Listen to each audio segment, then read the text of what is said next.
Picture the petrol pump you held last week. Nozzle in the tank, numbers ticking upward. In China, a robot can now hand an electric car a completely full battery in around 100 seconds. Not a top-up, not a fast charge.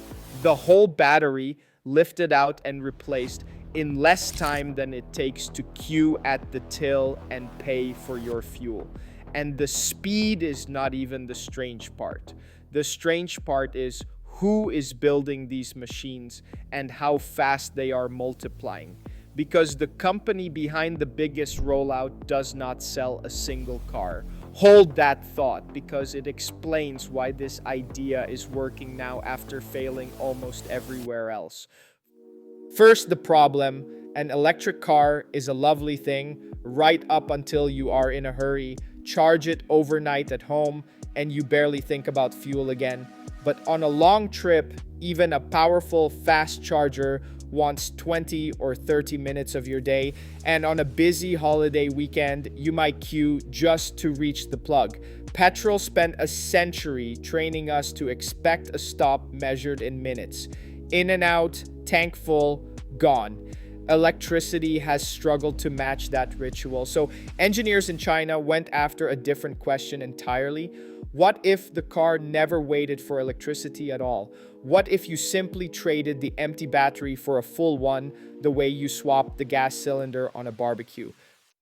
That is battery swapping, and in Chinese cities, it has quietly become ordinary. Here is what a visit looks like. You drive up to a building about the size of a small car wash. The car steers itself onto a platform. You stay in your seat. One tap on the screen, and machinery under the floor goes to work. Robotic tooling unbolts the battery pack, lowers it away, and slides in a fresh one from a charging rack beside you. Bolts torqued, connections checked, dashboard back to full. The carmaker NIO has been doing this since 2018, and it says an average visit takes about 3 minutes. Its newest generation of stations, first switched on in Guangzhou in June of 2024, completes the mechanical swap in 144 seconds, holds 23 batteries at once, and can serve up to 480 cars in a single day. The habit has compounded. In early February of 2026, NIO logged its 100 millionth battery swap. By then, it counted more than 3,700 stations, over 1,000 of them along motorways, turning a road trip refuel into a rolling 3-minute pause. And during the holiday travel rush later that same month, the network completed more than 175,000 swaps in a single day, which works out to a car somewhere in China receiving a full battery every half second. If you enjoy finding the hidden machinery inside ordinary life, this channel digs into one of these systems every week, so subscribing is the easiest way to follow along. Now here is the twist that makes engineers smile. None of this is a new idea, and it has failed before, expensively. A startup called Better Place bet on exactly this vision more than a decade ago, building swap stations for Israel and Denmark. It burned through about $850 million and went bankrupt in 2013, with fewer than 1,000 of its cars on Israeli roads and around 400 in Denmark. That same year, Tesla demonstrated a swap live on stage, about 90 seconds for a Model S, built a prototype station between Los Angeles and San Francisco, and then shelved the program within 2 years because hardly anyone used it. The graveyard was well marked. So why is the same idea suddenly pouring concrete at industrial speed? The answer starts with who picked it up. CATL is the largest maker of electric car batteries on Earth today, the supplier whose cells already sit inside cars from brands across the industry. In 2025, it began building a swap network of its own called Choco Swap because the standardized battery blocks look like bars of chocolate. And one naming detail tells you exactly what it is aiming at. The blocks come in 2 grades, number 20 and number 25, a deliberate echo of the 92 and 95 octane grades on a Chinese petrol pump. You choose your battery the way you used to choose your fuel. The larger block carries 70 kilowatt hours and offers up to 600 kilometers of range. The stations themselves are compact with between 14 and 30 battery bays humming away inside. The design brief calls for a swap in about 100 seconds, and a single station is built to handle 822 swaps in a day. A small building with the rhythm of a petrol station and not a drop of petrol in it. Then came the part China is famous for. By the end of 2025, the first full year of building, CATL had 1,020 stations across 45 cities. 6 months later, at the end of June 2026, the network crossed 2,000 stations across 180 cities, spread over 31 provincial regions of the mainland. Through the spring quarter that averaged more than 200 new stations a month, more than 6 switched on every single day. The target for the end of 2026 is 3,000.